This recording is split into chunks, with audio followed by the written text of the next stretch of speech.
So,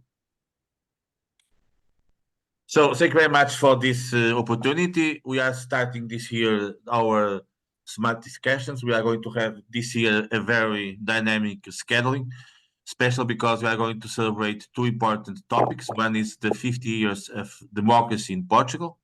The second is the report that Michael Porter did 30 years ago in Portugal. But we decided to start with a New Year lesson. Usually, every year we do that. And today we are going to have with us Martin Wolf. Everyone knows Martin. He's the chief economist commentator in Financial Times. And we had already made some interesting sessions with him.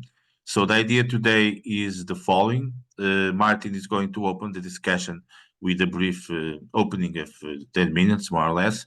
And then we are going to have an open discussion between all of us. The idea is that we can have comments and questions in groups of three. And as I told you in the invitation that was sent for this discussion, the idea is that we could discuss special three topics: the future of democracy, the new international order. We are going to have this year 70 elections in the world. So I think this is a good topic for discussion, and the future of Europe. Martin, thank you very much for this opportunity. It's always an honor to have you with us. You have been in Portugal 2 months ago in Lisbon. It was a pleasure to revisit you and to see your new book. And the floor is yours. Thank you very much.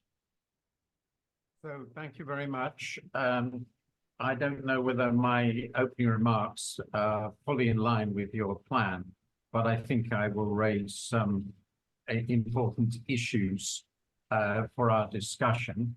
And I'm going to focus a little bit on the economy, but there will be some other issues raised. And I'm, of course, very happy to discuss any of the issues that you want to raise. I wanted to divide my remarks into two parts. The first part is, as it were, the short-term prospects. You were talking about world economy in 2024, the world in 2024. I'd like to start by looking at the economy in 2024. And there seemed to me to be four really interesting questions about this year that we can see already. The first is what is going to happen to monetary policy, interest rates, and inflation across the world. We are coming out of what has been a very big inflation shock. It remains controversial exactly what caused it, but it's pretty clear by now that inflation is falling quite fast, particularly in the major developed countries, and noticeably so in the United States. And the expectation is that interest rates, central bank rates, will follow this. And the question is, when will they start to cut? How far will they cut? And will it turn out that they have cut too soon and that inflation is more persistent than many in the markets now fear? And it's quite clear central banks are very nervous about this. They have a very good chance of making mistakes in either direction, but it's clearly going to be an absolutely focal issue. The second question, which is obviously related to that, is what's going to happen to the world economy.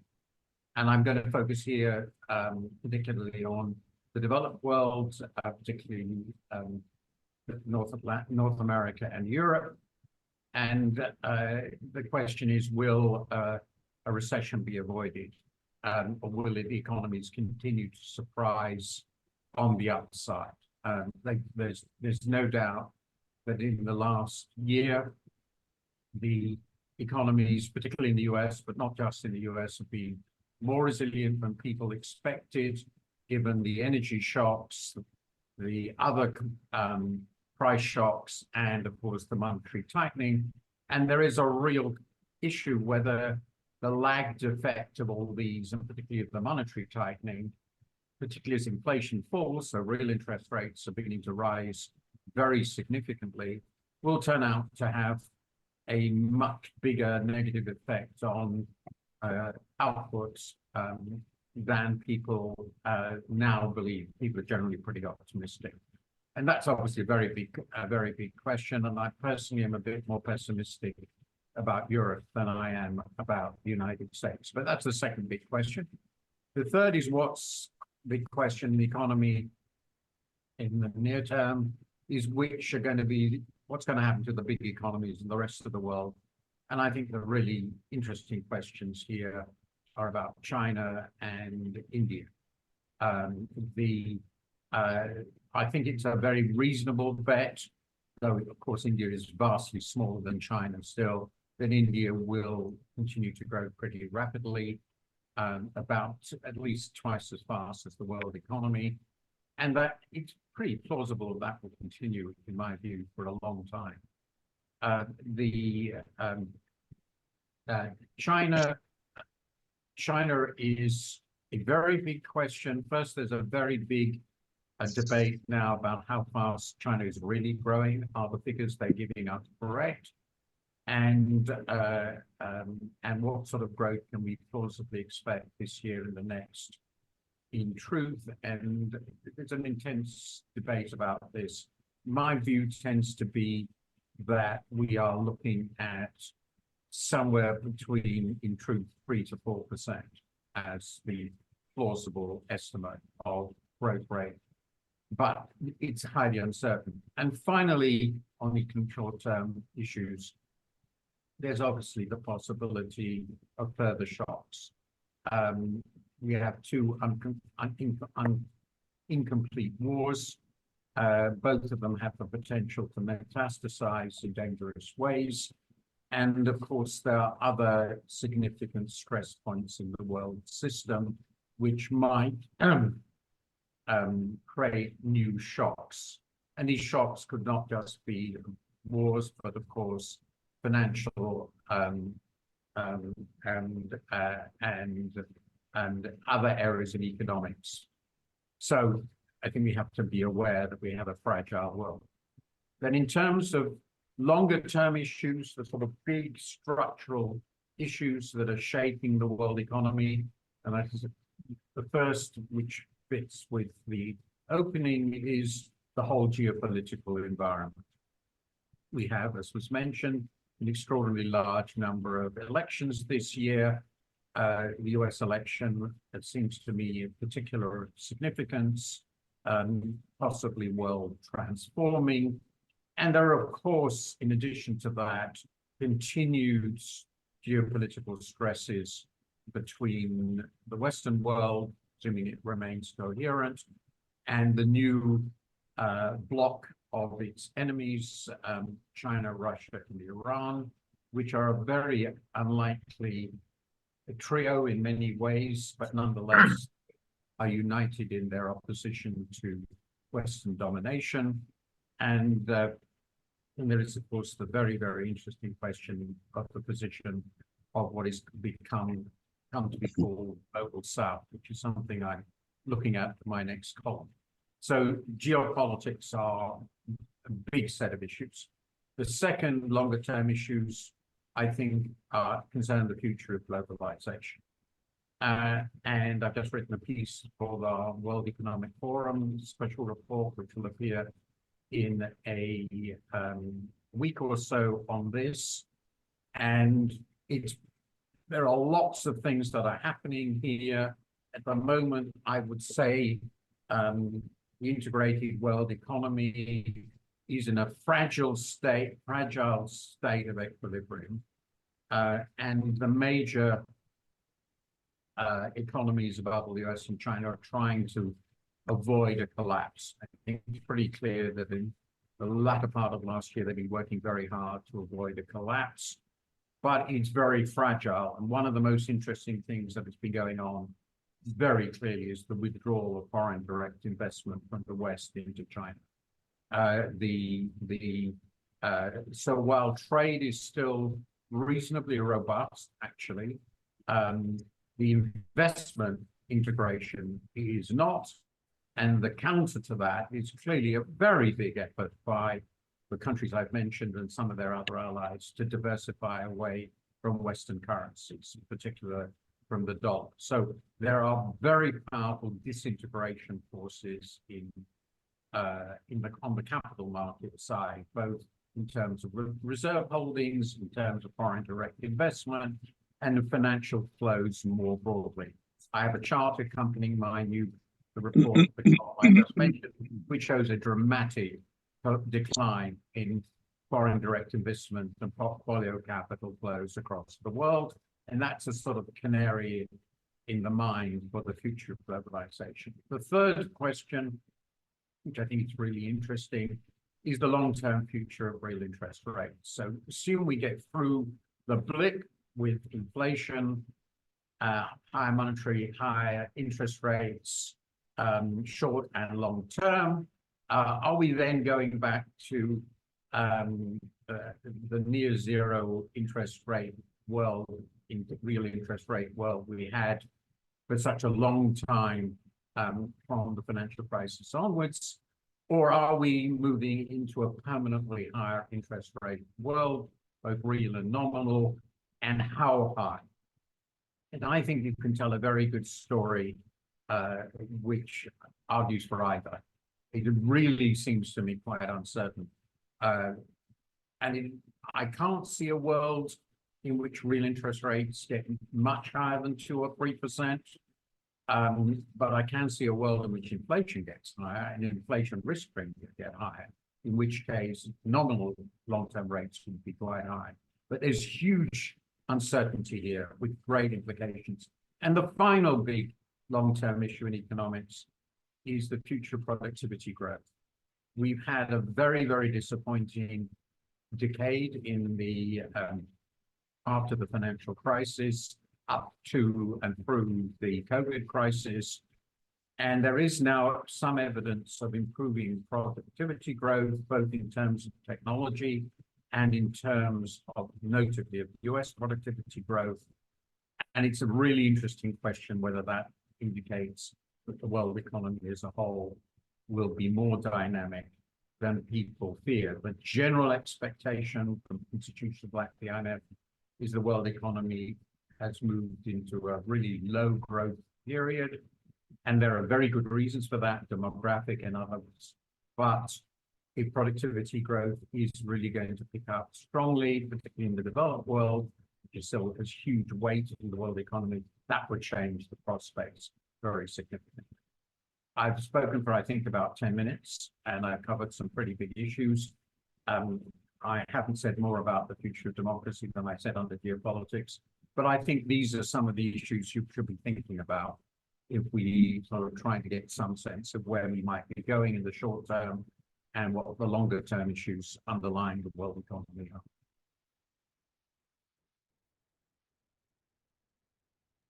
Thank you very much, Martin. We have here a lot of people interested and interesting. I ask who is interested in making questions to put that intention, but today I will do something different. We have here with us Dr. José Tavares, that is the president of the Court of Auditors. That is a very important entity in our country. Dr. Tavares, do you want to make any comment, any question to Martin Wolf? I think it would be interesting if you could say something.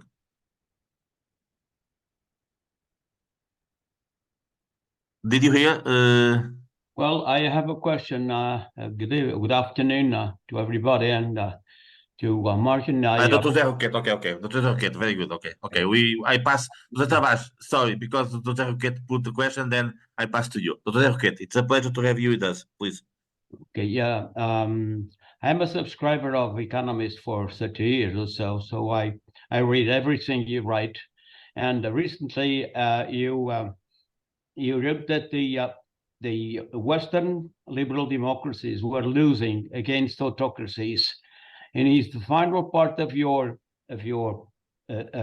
exposition a few minutes ago, you just mentioned and opened a door to this huge problem, which is more and something so important for our civilization and for the way you feel life in the West.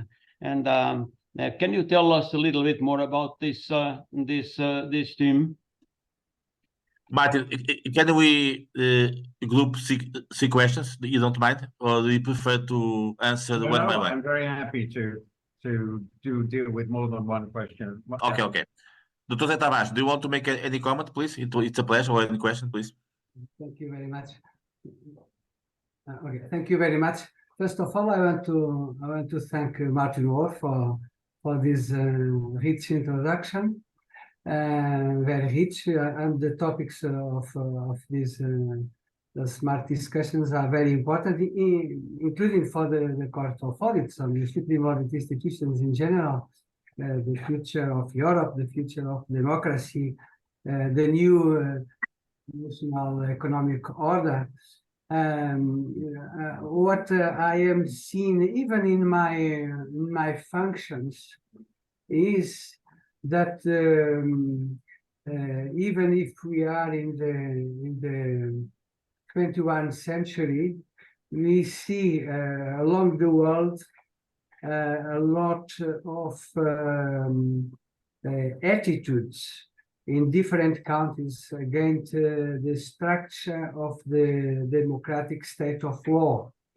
Even in Europe, we see that also for economic and financial reasons, we see some attacks concerning the quality of democracy.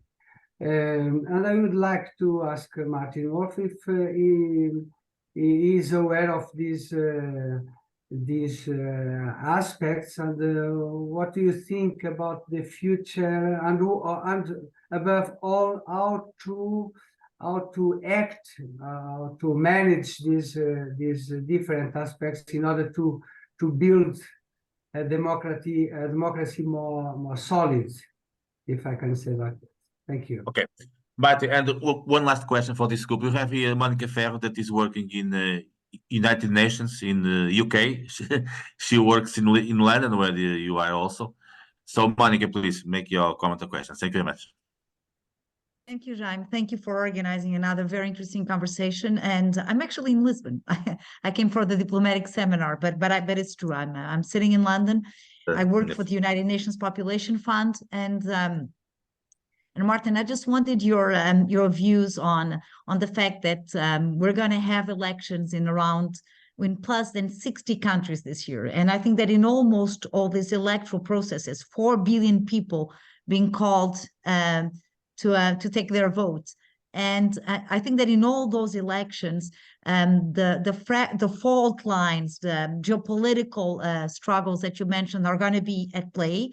But also the issue that Jaime was mentioning in the beginning, the demography, the big changes, be it from a social welfare sustainability point, from a migration perspective.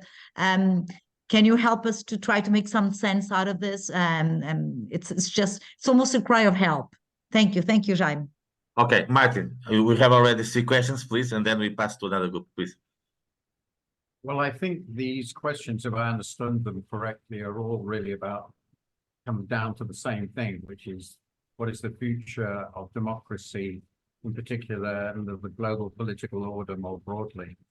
And I think the honest answer to that question is nobody knows. This is where I think we are. So there are, let me just step back for a moment. One of my colleagues, Janan Ganesh, just wrote about this. So at the moment, a higher proportion of the states of the world have something like democratic political systems, in the sense that there is a voting, and the voting affects who is in power. This higher proportion of the world of the world's countries, and even the world's population, though that involves a little bit of heroic. That's a bit of heroic decision making in analysis. Is in democracies than ever before, barring, as it were, the last 15 years. There's been unquestionably a decline in the last 15 to 20 years. It's been called the democratic recession, but it is still the case that really since the fall of the Soviet Union, that we have moved globally into a world in which democracy is more prevalent as a political system than ever before. If you weighted either in terms of number of countries, proportion of countries which have political independence, and even proportion of people. Of course, the latter, as I indicated, really depends enormously on where you rank here right now. But since India is about to have a very, very vigorous election, even if we all know the outcome, I think we have to include India in this context. And since it's the world's most populous country, that gives you a pretty big chunk of the world's population as well. So if you compare it, with 100 years ago, it looks pretty good. And if you compare it with 1970, by the way, or 1975, it looks pretty good. And that's very important. We should remember this. And just look at Europe. Compare Europe today with what it was till the Cold War. The second point, I think, is that it's pretty universally felt, as far as I can see, that the countries which have what we would consider a reasonably functioning democracies have populations, a very significant proportion of whom are pretty unhappy with how it's functioning. It seems to be quite a general phenomenon in both rich and poor countries that people are dissatisfied with the democracy they have. And for this reason, in many, many, many countries, both rich and poor, and in between, they are very open to the appeals of demagogues.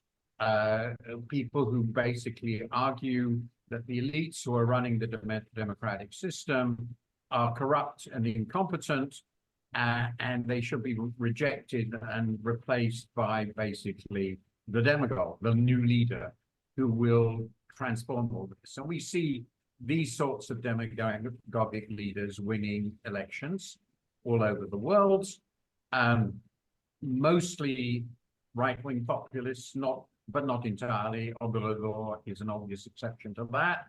And they then tend to run countries as what Orban calls, following Fareed Zakaria, illiberal democracies. They're not completely undemocratic. They're not completely authoritarian.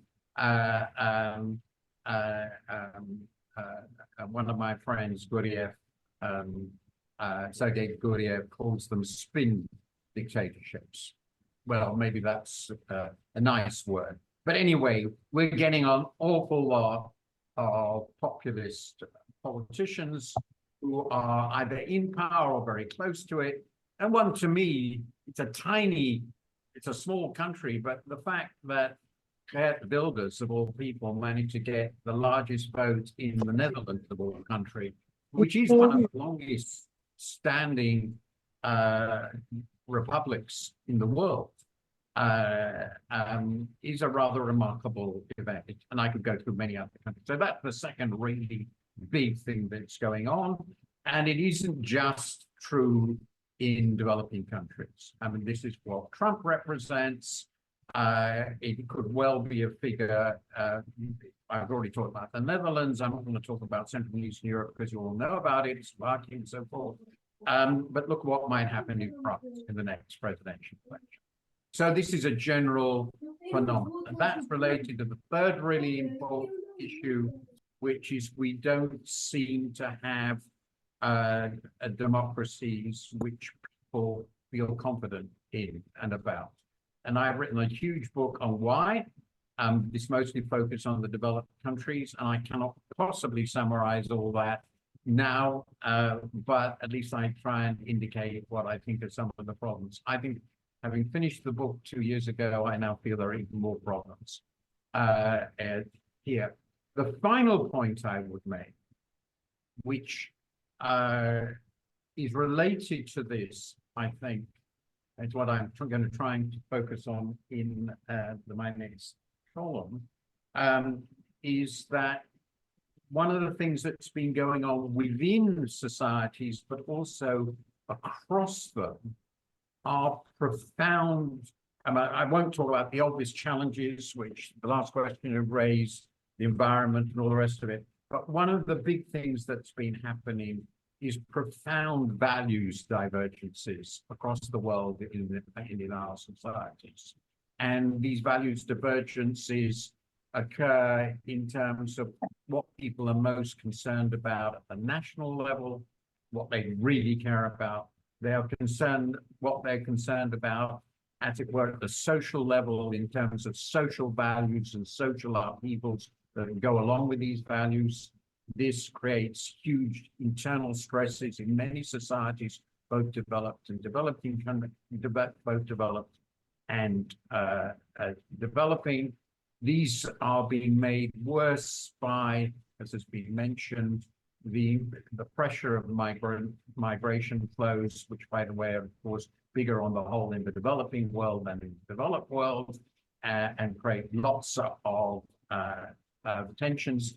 And they also finally are creating very, very big divergences among countries in how they see the world, even if they are democracies. So, to take an obvious example, which I think is very, very revealing about these values divergences, is attitudes across the world to the Ukraine war.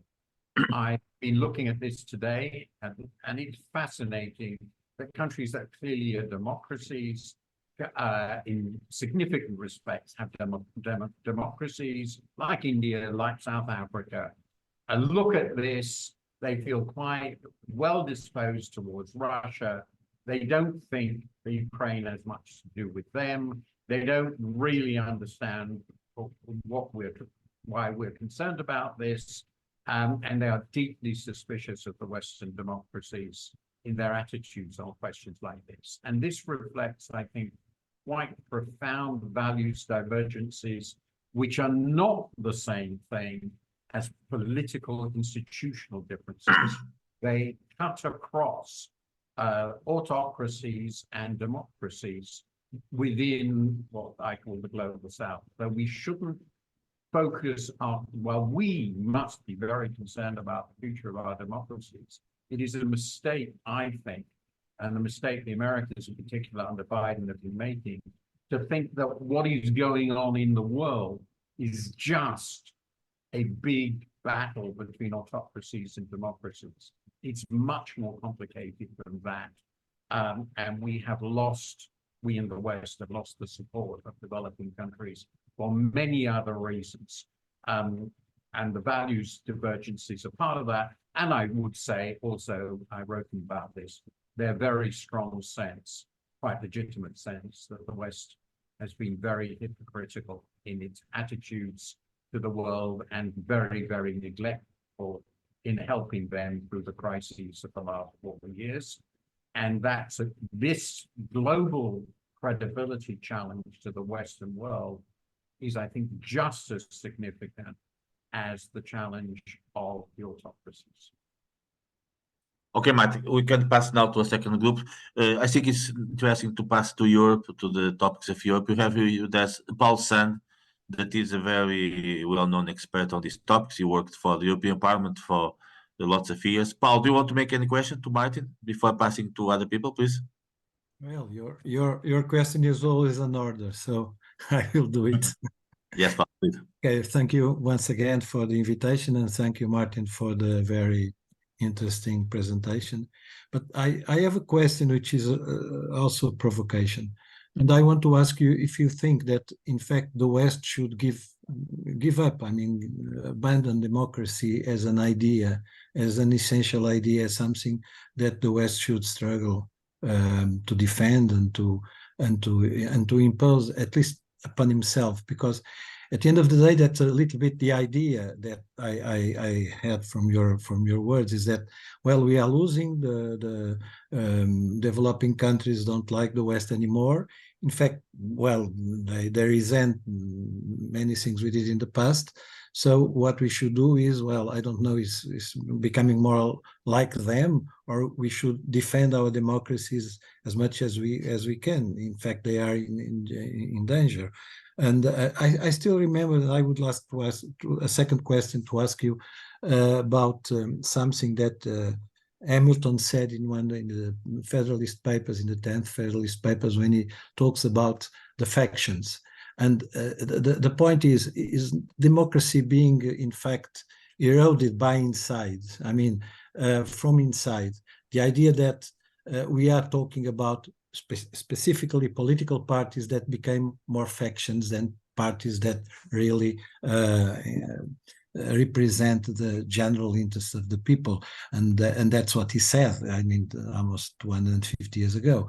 So, is that what is going on, or, as you said, it's more a more geopolitical issue that, I mean, puts the democracies in danger, and we should really look at democracy as something that it's not that important, and we should try to accommodate the ideas and the values of others in order to become more accepted by them. I mean, it's a little bit of a provocation, but I hope you can forgive me. Okay, Mike, we have also from London Inês Rocha, that is a Portuguese that works in the European Reconstruction Bank. She has a lot of experience in which matters the future of the international economy. Inês, do you want to make a question to Martin, please? Yeah, thank you so much, Martin. I'm also a big fan of your of the FT articles. I wanted to zoom in actually a bit more on the question of wars, which are still raging Europe and the Middle East. You know, with Ukraine and the Israel-Palestine conflict. I mean, one of the issues I see is that while the Ukraine has aligned Europeans, okay, apart from Hungary, where we see you know, some divergency, the Israel-Palestine conflict has actually not gathered an alignment of European countries in their views. And so I was interested in your views. First of all, you know, how much you think this is an issue in terms of foreign policy, and also in the danger of escalating of the Middle East conflict. Thank you.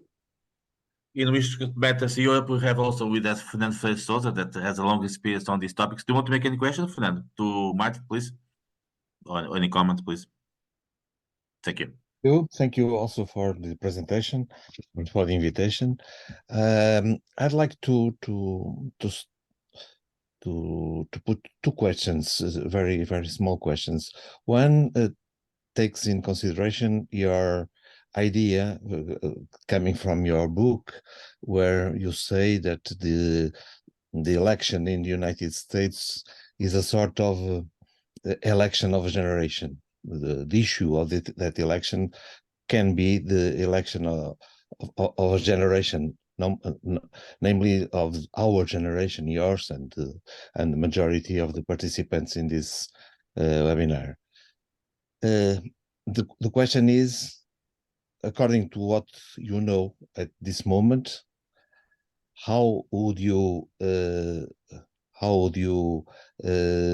feel about the results of that election? Are you feeling too pessimistic, too relatively optimistic? Even if you are saying, of course, like everybody, the first part of the question is nobody knows, but which are the main aspects that you'd like to stress that can put in danger the European, the world economy coming, and world order coming from the elections in the United States? The second, it concerns Europe, and what I would like to ask you comes a little bit in the line of Paulo, but goes to a specific point that takes in consideration the idea that Europe according to the fact that there will be elections, that the extreme right will, in normal conditions, will probably grow in the European Parliament, and perhaps they will take some positions in the European Commission. The question is, how do you evaluate the position of Europe of enlarging and trying to enlarge to Ukraine, to Moldavia, to Georgia, and so on, and in fact not having the conditions to that enlargement, and at a certain point it could mean a sort of erosion of the idea of Europe, either internally and in terms of the enemies that will look to Europe and will say that it is not, it is just joking with the idea of Europe, and Europe that in 2030 could have 36 or 40 countries in presence. At a certain time is not. Don't you think that it is time to stop and think before making politics with things that are complicated? Thank you. Okay, thank you very much, Martin. A lot of topics to discuss. Thank you very much, Inês, Fernando, and Paul. Yes. So these are very exciting questions, and are, I think, the right ones, because we're at a big moment in world history. I think that's pretty clear on multiple dimensions. We haven't even gone into quite a few of them. So let me just try and go through these as quickly as I can. I apologize for the brevity and therefore the amount of things I would omit. So first of all, should we give up on democracy? Well, my answer to that is no and yes. And let me explain what I mean. I think that the idea of which sort of reached its apogee in the immediate aftermath of 9/11, of exporting democracy from the West, particularly at the point of a bayonet, as it were, really doesn't work. Or even when it has worked, it has required an investment of time and resources and patience, which is beyond us now. So one of the countries I happen to know, because of my peculiar life, moderately well is the Republic of Korea. And of course, the Republic of Korea is the product of a massive war, which led to the split of the country, and following that, a simply enormous investment by the United States in security over ever since. Still has a huge force there, and the opening of its economy, the support for its economy, the support for it during a dictatorship, the support of it during the transition to democracy, which occurred roughly 3 decades later. And now I've just been there. Korea is a pretty impressive place. It's not perfect, but it's one of the world's richest and most dynamic places, and by far from a perfect democracy too, but it's pretty successful. We would be pretty happy if we could have achieved this in many other places. But the point is, that's what it requires. And even that, I suspect, requires pretty special conditions in that country, which I won't go into. So I think the idea of exporting democracy is unproductive. We should try to have the best relationships we can with the rest of the world.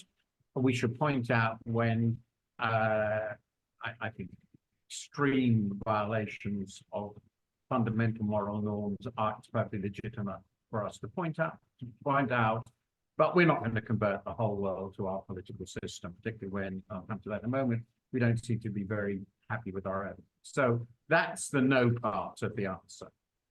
The yes is, well, for us, what's the alternative? I mean, I'm asking this from people who've actually, many of you have lived in a dictatorship in Europe. I suspect at least some of you have. From our point of view, well, it's pretty clear we are imperfect.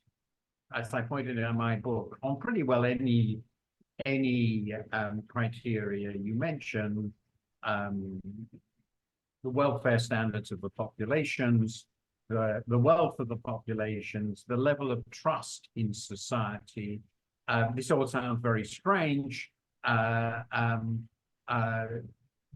The Western democracies are, I think, quite objectively, the most successful societies there have ever been in world history. So discarding them would seem to be absolutely ridiculous, if I may say so. And the thing we know about, now, if we could replace it with and guarantee we could replace it with a nice benevolent monarchy,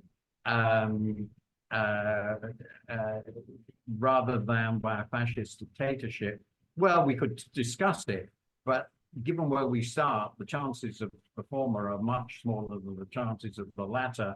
And the one thing we know for sure about dictatorship is that, one way of putting it, it's a high variance system because it has no checks and balances. So even if the checks and balances are imperfect, and certainly Hamilton was well aware of it, as you point out, I've spent a lot of time reading this stuff recently, and Washington's farewell is full of it, and of course, Hamilton wrote it. But it does have checks and balances, and that's better than none. So my view is we have absolutely nothing better to offer than democracy. But we need to recognize its flaws and faults, and I devoted a whole book to discussing what we might do about it. And I'm not saying that I have all the solutions, but I believe we should defend our democracies passionately, and we will succeed in the world by the quality of our own example and the quality of how we deal with the world. And to be blunt, in the last 25 years, we have not dealt with the world well. I mean, it's pretty obvious. So that's I know it's a long reply, but it's an immensely important question, and I'm very pleased you asked it. And I have written about that in my book. And I think we have to recognize that if we think about what a dictatorship would mean in the modern world, there really are only two alternatives. A personal dictatorship, a dictatorship in which you essentially have one individual and his court who controls the political system. And this sort of one-man rule is very common and depressing because it depends so much on the quality of that person, and they're generally, of course, horrifying individuals. Or we go for a fully bureaucratized autocracy like the Chinese, and that's out of the question. I mean, I just don't see where that would come from. So, there is no citizen of any of our countries I would entrust with absolute power. So I'm not going to go there. I certainly speak as a Briton on that. The danger of escalating Middle East war, obviously there is. I mean, obviously there is. And I discussed that in my early column on this subject. The Americans are fully and completely aware of this. And my own very strong impression is that the Chinese, who are really quite influential, I think, behind the scenes, and the Iranians, to my surprise, really would rather avoid this. And I think people, I'm going to say something I shouldn't, but it fits with the whole question of, I never write about Israel because given my own personal position, the fact that a pretty, basically, half of my family that survived the catastrophe and the Holocaust ended up in Israel, and they all have wildly different political views. I tend to keep out. But I think one of the things you cannot underestimate is if this war gets really, really serious, there is a willingness in the population of Israel to bring the world down if it comes to it. They don't have all those nuclear weapons for nothing. I think people should understand that.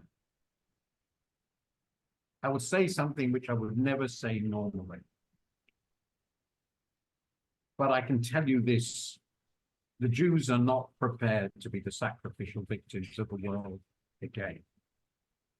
That's the one clear, common view of every Israeli I know. And that's including the left. So if it gets horrible, it gets horrible.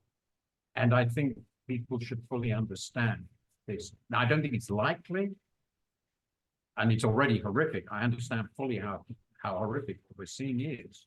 But the dangers here, if Israel is pushed really into a corner, are very, very severe. And I think we should understand that, something I've never said. Now, US election, well, I really don't know what's going to happen. I think that it'll be incredibly close. And in an incredibly close election, very small things could determine the outcome. And the Biden is clearly less popular by a large margin than the economic performance of the US would suggest. And that indicates to me one of two possibilities, that the attitudes to Biden will converge on, will reflect what has been really a remarkable economic performance. And that's not what I expected. I'm clear, I did not expect this. And it will converge and he will in fact win, or another Democrat if he drops dead. I think otherwise he'll stand. Or economic performance doesn't matter anymore, and that we are in a cultural war landscape in which completely different things will determine the outcome, in which case all the traditional analysis of what determines US elections is no longer relevant. And we will find that out, but I think that's where we are.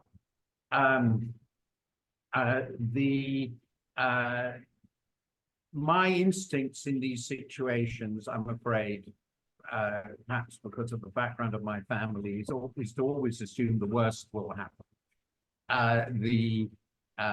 So I wrote a column in March 2016. I cited this because I think one of my better columns, and I remember it.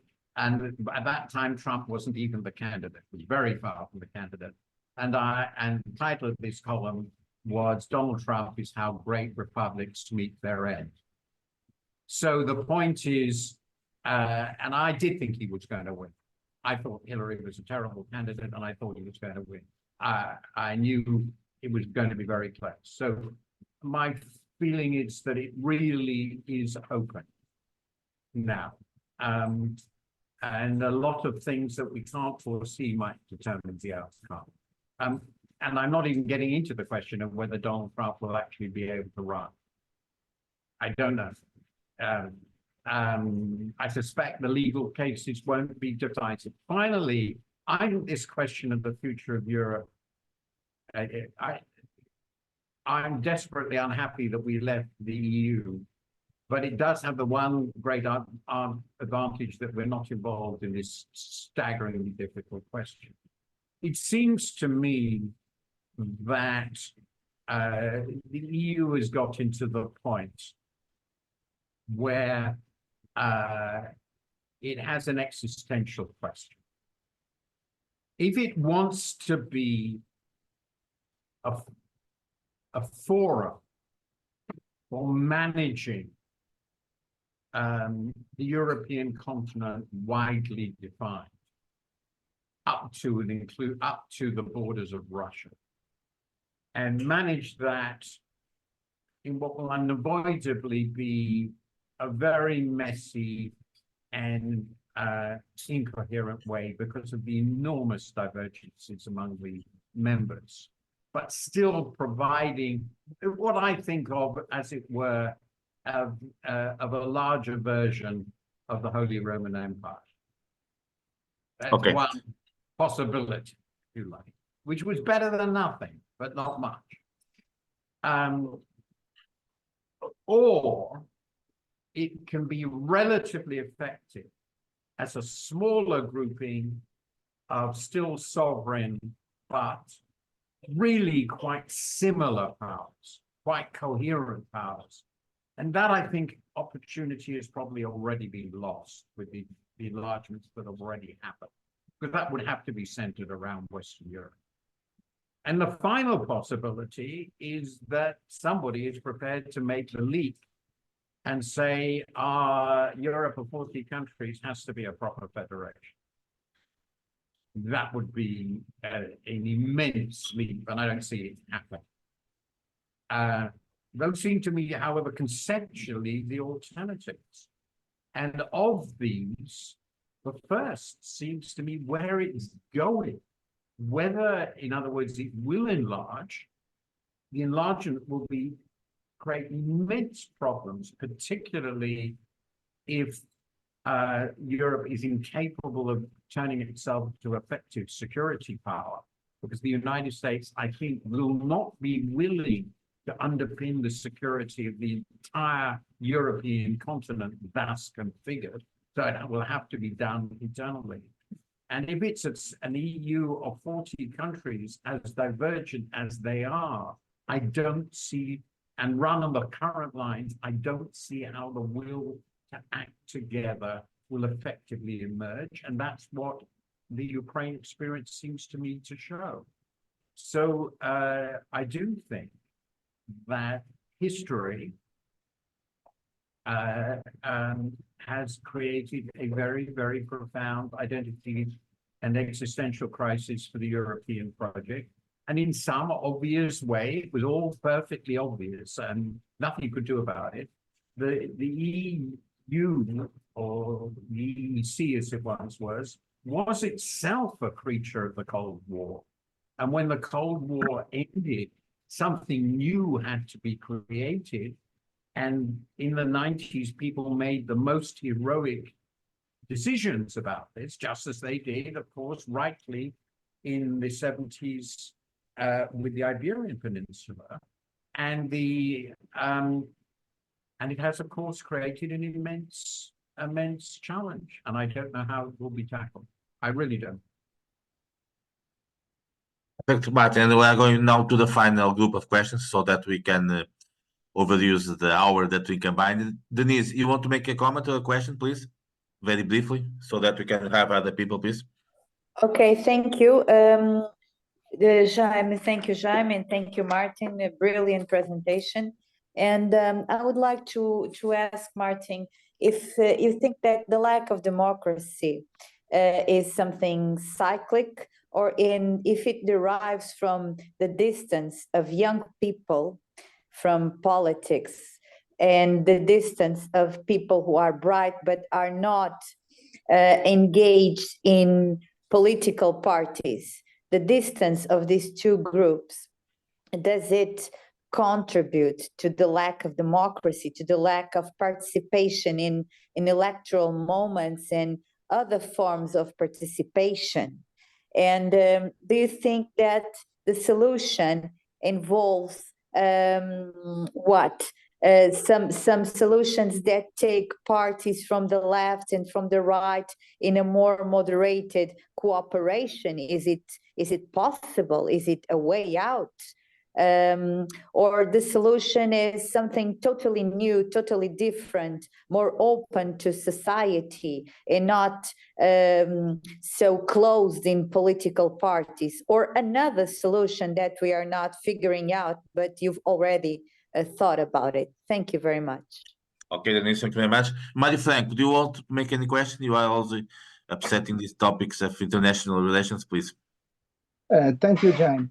Thank Very you, briefly. Martin, Okay. for the intervention and for the comments. I have three very short questions. Very short. One for each topic. Okay, the first is about the first question, the future of democracy. And my question is on the financial side. 3 points. First, the tax competition.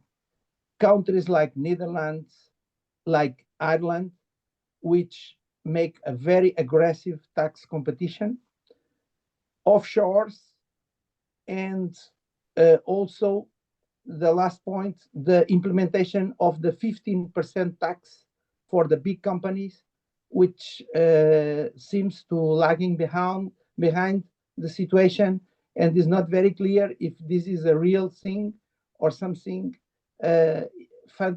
imaginary. Is this a big question to save democracy and capitalism, or this will show capitalism, global capitalism is not working for everybody? First question. I am trying to be very, very synthetic. Yes, very short, please. Second question, on the international order. Do you think that the fact that the Westerns, especially US, are creating many tensions? For example, the visit of Pelosi to Taiwan, the tension with BRICS, and pushing Russia to be closer to China. And now US is doing a strategic partnership with Angola because Angola left OPEC, and new agreements with Venezuela, which is not in this moment a good example of democracy. Is not this taking the moral capacity to the West to influence the world? Second question. Third question. Sorry to be very brief, but Jaime obliged. Yes. Okay. We have to make the time. Yes. Future of Europe. Last question. The fact that Europe is wasting a lot of money in wars, especially in Ukraine. Now, the United States, which in my opinion pushed for the war, is now going out of the costs. And the fact that there is no peace initiative in Europe or in the West to solve the problem. And at the same time, countries like Germany are spending billions to rearmament, which we don't know in 10 years, 15 years, if the extreme right will take the power and use these guns and these arms to destroy other countries. We don't know. It will not be new. Then is not this also a threat to Europe and to the world's stability? Okay, these are my short questions. And sorry to be so synthetic. Thank you very much. And finally, to conclude, unfortunately, we don't have time for everybody, but in another sessions, other people can participate. Philip Fish, do you want to make any question so that we can? Yes, thank you very much. Also. Thank you. Yeah, thank you, Jaime, and thank you, Martin. It's a privilege to be here, and I hope all of us can have a very good year of the 24 with hope and energy and good news. And on these topics that, I mean, the questions about democracy and the economic outlook, about democracy, what are the indicators or the signals that you think we should keep attention on that raise our attention to potential threats to democracy that we should be aware of? These are, I think, something that should be on top of our mind, because democracy is what empowers ours every day and as the citizens. And also with these new technologies, and as Denise was saying and asking, how you see the younger ones be involved, and individuals and communities, so that they can contribute in an active way for the future of democracy. Thank you very much again. Thank you very much, Felipe. Thank you very much, Martin. This is the final questions. Okay. Okay, I think the last question fits very well with the first, which were both about the sort of institutional structure and future of democracy. So obviously one of the most important questions is why democracy lost the confidence of people in our own countries? And there's lots of evidence that that's happened. I think there are a few pretty obvious reasons. One, in general, though it varies across countries, our economies have not been very successful in generating widely shared prosperity. And our politicians have seemed unable to resolve some problems or even to recognize and address some problems that significant parts of our population think of as very important, like climate. So I've talked about growth, inequality, climate. So that's one set of reasons. The second set of reasons is by now, most people living in our democracies are taken for granted. The people who remember the dictatorships are basically all dead. The wars that were required to preserve democracy against dictatorship occurred a very, very long time ago, and people have forgotten them. And finally, I would suggest, and something I've become increasingly aware of, is that the economic underpinnings of the politics we had half a century ago, the sort of center-left and center-right of those times, at least in many countries, it may be less true in Portugal, I don't know, was really based on the industrial economy of that time. And that economy has disappeared. And with it has gone a whole set of social arrangements. And it's demolished the trades unions in many countries. It's destroyed the underpinnings of the social democratic parties. And with globalization as well, and global capitalism, nations seem increasingly ineffective. National governments seem increasingly ineffective. And this upheaval in our politics makes people think we need alternatives. We need something different. My suggestion, this is a very small one in a way, but I have a long discussion about the possibility of using deliberative assemblies of the people as a way of addressing really big issues. This is choosing assemblies by lot, which would address important issues. And I even have a suggestion that we have a House of Parliament in Britain, which is chosen entirely by lot. That the electoral process is fundamentally defective, and we need ordinary people in the legislative process. I won't go any further in that. You can read about it in my book. There are lots of questions about there was at least 3 questions about the future of democracy. The taxation of corporations is moderately important. It's never going to be decisive in raising huge amounts of money. We do have to be able to tax capitalists. It is possible to tax capitalists, you know, without taxing corporations.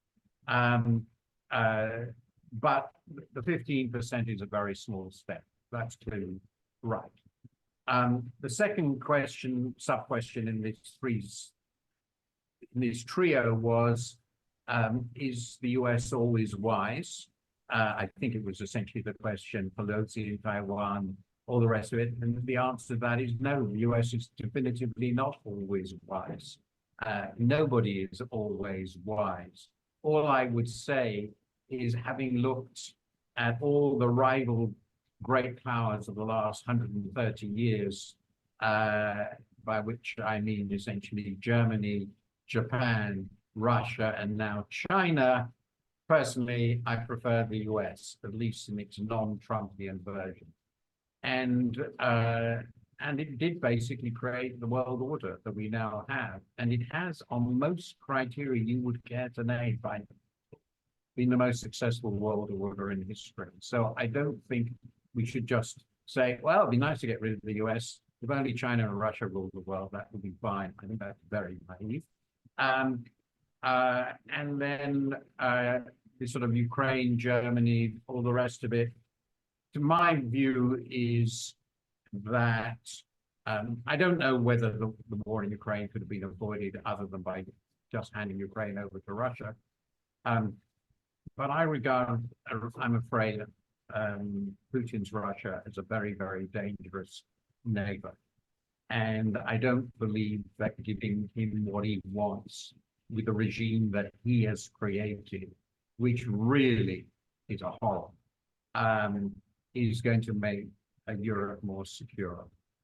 I think everything suggests that's not the case.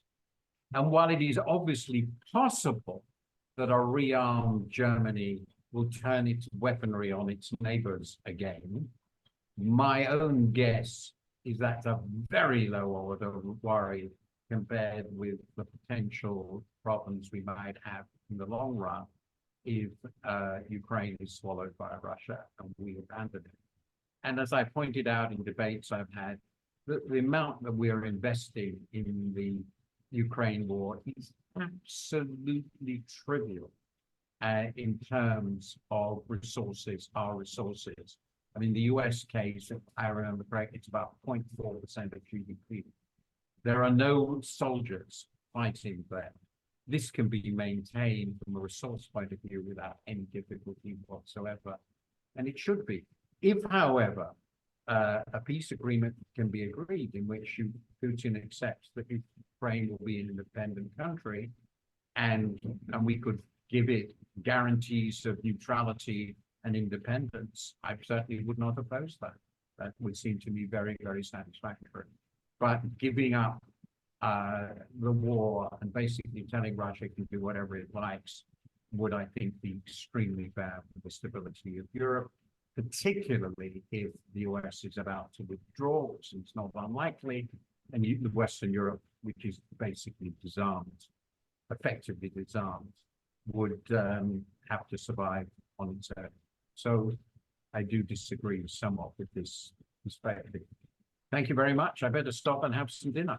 Yes, Martin, thank you very much. Have a happy new year. We are going on reading your fantastic articles in FT and we'll be in touch, okay? Thank you very much for everybody also. Have a nice weekend and we'll be in touch, okay? Bye-bye.